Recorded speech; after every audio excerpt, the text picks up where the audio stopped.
जिक्र करें वो पर्ची मेरे हाथ में है, उस पर्ची को मैं दिखाऊं आपको। लेकिन पहले जरा देखिए, हम वहीं पर हैं, इसी को कहते हैं राम दरबार, और यहीं पर पंडित धीरेन्द्र शास्त्री लोगों से भेंट करते हैं, जिसको पेशी कहा जाता है।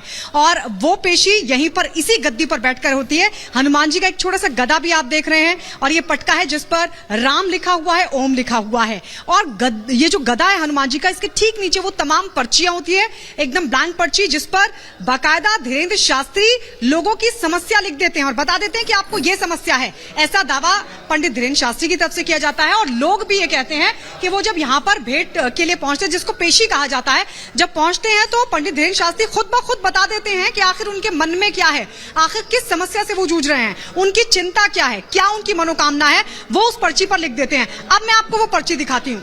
बीजे गौरव से कहूंगी, जरा ये इस पर्ची को दिखाइए। ये पर्ची जो आप देख रहे हैं, इस पर लिखा हुआ है श्री 1008 श्री बागेश्वर धाम सिद्धपीठ आश्रम। बाकायदा इसमें विवरण भी दिया गया है कि कब से कब तक का इसमें जो वक्त दिया जाता है, कब से कब तक आप आ सकते हैं। दरबार लगता है दोपहर 12 बजे से शाम 4 बजे तक, और आप देख सकते हैं हर गुरुवार से रविवार तक दिव्य चमत्कारी श्री राम दरबार लगता है। सभी मनोकामना पूर्ण और सिद्ध होती हैं। ये जनाब फूल की खेती करके 1 एकड़ में 1 साल के 30 लाख तक कमा रहे हैं।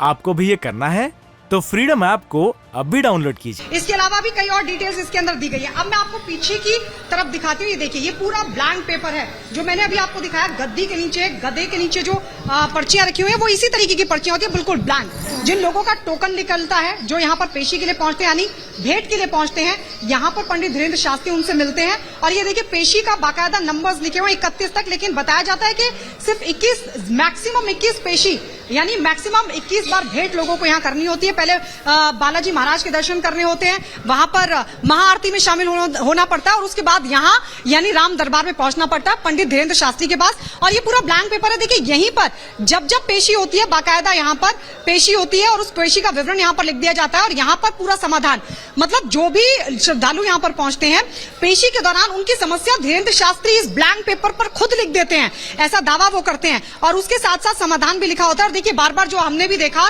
पंडित धीरेन्द्र शास्त्री से भी जब हमारे सहयोगी अमित और माफ कीजिए सुमित और दीपेश ने बात की थी, तो वो बता रहे थे कि एक मंत्र भी उनको बाकायदा श्रद्धालुओं को बताया जाता है। जो भी अपनी समस्या लेकर पहुंचते हैं या मनोकामना लेकर पहुंचते हैं, उनको धीरेन्द्र शास्त्री मंत्र भी बताते हैं कि उनको जाप करना है, कितनी बार जाप करना है, और कितनी पेशी के लिए आना है। मैक्सिमम 21 पेशी, यानी 21 बार भेंट के लिए बुलाया जाता है। ये देखिए, एक्सक्लूसिव दिखा रहे हैं हम।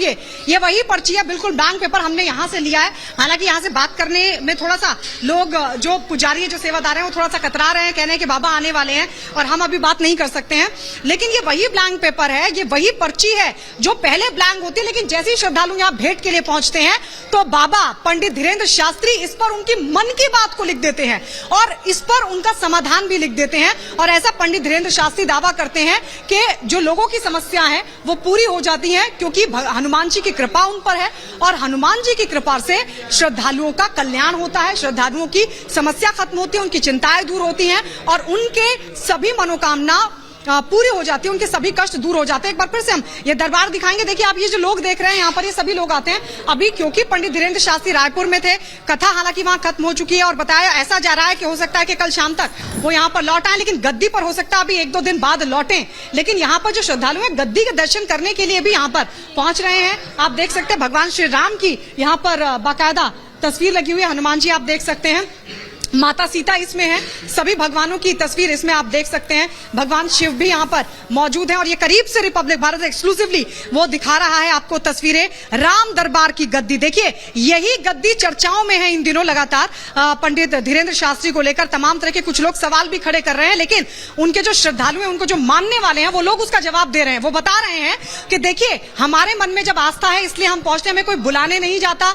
हमारे मन में जो मनोकामना होती है वो लेकर हम पहुंचते हैं, हमें जो चिंताएं हैं, हमें जो समस्याएं हैं, इसलिए हम यहाँ पर पहुंचते हैं, और हमें फायदा होता है, इसलिए हम यहाँ पर आते हैं, दर्शन करते हैं। हनुमान जी की कृपा से वो तमाम समस्याएं भी दूर होती हैं। तो पंडित धीरेन्द्र शास्त्री अभी यहाँ पर नहीं है, और लेकिन ये जो गद्दी है, देखिए लोगों का ऐसा मानना, आस्था इतनी ज्यादा है, विश्वास इतना ज्यादा है कि लोग यहाँ पर गद्दी के दर्शन के लिए भी पहुंच रहे हैं। और कुछ लोग रूबरू होने के लिए पहुंचते हैं कि अगर अगली बार जब वो बाबा से मिलने के लिए आएंगे, भेंट होगी उनसे पेशी होगी, तो फिर किस तरीके से वो अपनी मन की बात यहाँ बाबा से जानेंगे, उनसे पूछेंगे, उनसे समाधान जानेंगे। तो ये तस्वीर अपने दर्शकों को हम एक्सक्लूसिवली दिखा रहे हैं। देखिए, वही राम दरबार है, ये वही राम दरबार है, ये वही छोटी सी गद्दी है। यहीं पर पंडित धीरेन्द्र शास्त्री विराजमान होते हैं, जिसमें वो ये दावा करते हैं कि इस गद्दी में इतनी शक्ति है, इस गद्दी में इतनी सिद्धि है कि जब वो इस गद्दी पर बैठते हैं और लोगों की समस्याओं को बिना उनसे जाने वो समझ जाते हैं, बता देते हैं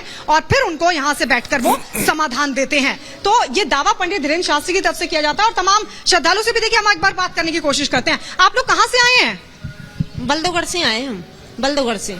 अच्छा, किस लिए आए हैं आप लोग यहाँ? दर्शन करने आए हम। दर्शन करने आए हैं। कभी बाबा से भेंट हुई है इधर? नहीं भाई है।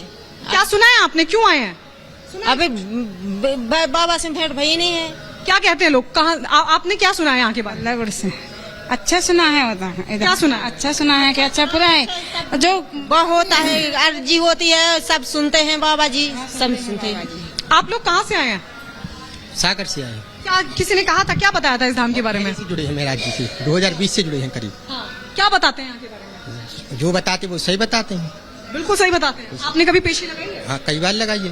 तो क्या क्या करते क्या है बाबा? मतलब जैसे आप आए, बाबा से मिले, फिर क्या होता है? महाराज जी अपनी मन की बात पर्ची पे लिख देते हैं। कैसी पर्ची होती है? ऐसी पर्ची होती पर्ची पर है। लिख हाँ देते हैं। हाँ, लिख देते हैं। फिर ये पेशी, ये जो सब लिखी हुई है, 21 पेशी मैक्सिमम या कम? बिल्कुल, देखिए, नहीं जितनी महाराज बिल्कुल गायत्री, आप वहां पहुंची हैं जहां कोई नहीं पहुंचा है और रिपब्लिक भारत इकलौता चैनल जो छतरपुर, मध्य प्रदेश के छतरपुर में उस धाम में पहुंचा है जहां कोई नहीं पहुंचा और वहां के एक सच आप दिखा रही हैं। दीपेश, अमित और मेरे साथ देखिए अमित और जुड़े हुए हैं, दीपेश भी जुड़े हैं, सुमित भी जुड़े हुए हैं। सबसे पहले दीपेश आपके पास जाऊंगा, क्योंकि हम ये नहीं कह रहे कि अंधविश्वास है, हम ये नहीं कह रहे कि चमत्कार है, लेकिन एक पत्रकार के नजरिए से दीपेश, आपने क्या देखा, क्या समझा, क्या चल रहा वहां? देखिए बिल्कुल अनूप, लगातार हम पिछले 3-4 दिनों से यहाँ पर मौजूद हैं। दरबार भी हमने देखा, रामकथा भी देखी। लाखों की संख्या में जो लोग यहाँ पर पहुंच रखे गए वो इस बात की तरफ इशारा कर रखे गए कि वाकई में कुछ तो है। अब वो रहस्य है कि आखिर वो क्या है, वो शक्ति कौन सी है जो आपके मन को पढ़ लेती है कि आप अपने मन में क्या लेकर आए हैं, उसका समाधान भी आपको यहाँ पर मिल जाता है। लोगों से ही बात करते हैं, उन्हीं से समझते हैं। कहाँ से आए हो? कहाँ से आए हो? बिरगांव और बिरगांव और छत्तीसगढ़। आप मानते हो बाबा जी में? हाँ, कभी देखा है शक्ति है? जी शक्ति है, करते हैं बिल्कुल। जय बाबा। ये देखिए लोग प्रभावित हैं। पंडित जी कहाँ से आए आप? मैं रायपुर से। रायपुर से। आपको लगता है कोई शक्ति है? बिल्कुल है, ये एक स्वाभाविक चमत्कार तो नहीं है कोई चमत्कार नहीं है। अध्यात्म में इससे बड़ी बड़ी शक्तियाँ उपलब्ध है। ये चमत्कार है, जादू टोना है, क्या है? एक चमत्कार है, चमत्कार, शक्तियाँ हैं। आप क्या मानते हैं अम्मा जी? क्या जो भी है सही बात है। मानते हैं बाबा जी को? हाँ बाबा जी को मानते हैं। कुछ और लोग हैं, क्या लगता है ये जादू टोना है क्या? नहीं, जाति टोना कुछ नहीं है, बहुत आध्यात्मिक ज्ञान हो रहा है और आध्यात्मिक शक्ति भारत प्रबल हो रहा है। ऐसी शक्तियाँ होती हैं जो आपके मन को पढ़ लेती हैं? हाँ बिल्कुल, शक्ति है ना वैसी, बिल्कुल। इनकी कृपा नहीं होती। रायपुर में लाने वाले कौन है मालूम है? ओम प्रकाश माने बाबा जी के बारे में बाबा सुनो ना, मैं बता रहा हूँ। ठीक है, तो कहीं ना कहीं लोग हैं। आपको क्या लगता है, कुछ होता है? चमत्कार है बाबा जी का। अच्छा, जादू तो नहीं है? नहीं है, जादू नहीं है। तो ऐसे कौन पढ़ लेता है? ऐसे आपके मन को पढ़ लेगा कोई? मन को कोई नहीं पढ़ सकता, लेकिन बाबा में शक्ति है। बाबा में दिव्य शक्ति जो पढ़ दिव्य शक्ति है। तो कोई कह रहा है दिव्य शक्ति है, कोई कह रहा है जादू टोना है। सब अलग अलग बातें बता रखेंगे। ये कुछ और लोग हैं। आपको क्या लगता है, महाराज जी सब सही बताते हैं? हाँ सही बताते हैं। बता देते हैं? हाँ सब सही बताते हैं। कैसे बता देते हैं? क्या महाराज जी कैसे बता देते हैं सबके? ये जनाब फूल की खेती करके 1 एकड़ में 1 साल के 30 लाख तक कमा रहे हैं। आपको भी ये करना है तो फ्रीडम ऐप को अब भी डाउनलोड कीजिए।